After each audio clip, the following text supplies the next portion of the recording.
Gerakan Perlawanan Palestina Hamas menegaskan kesiapannya menghadapi segala kemungkinan dan tetap dalam kondisi siaga tinggi. Mengutip Press TV, Hamas mengatakan ancaman pihak Israel untuk melanjutkan perang di jalur Gaza tidak akan menjamin pembebasan tawanan Israel. Abu Ubaidah, jurubicara Brigade Al-Qassam, menyampaikan pernyataan ini dalam pidato yang direkam dalam video pada hari Kamis 6 Maret 2025. Ia menekankan bahwa apa yang gagal dicapai Israel melalui kekuatan senjata dan perang tidak akan pernah bisa diraih melalui ancaman dan tipu daya.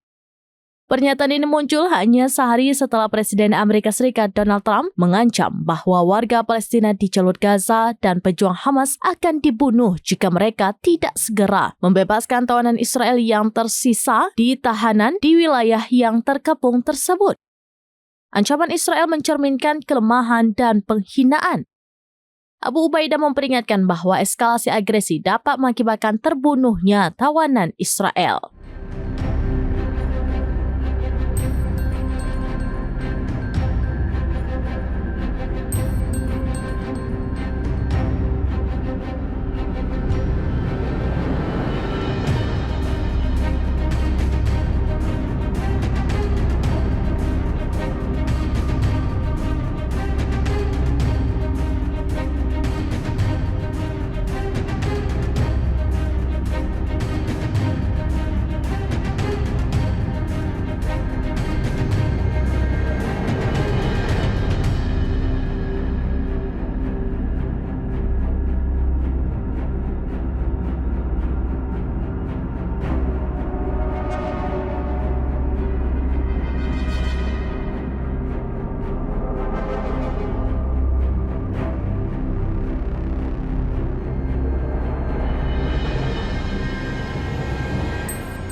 Download Tribun X sekarang, menghadirkan lokal menjadi Indonesia.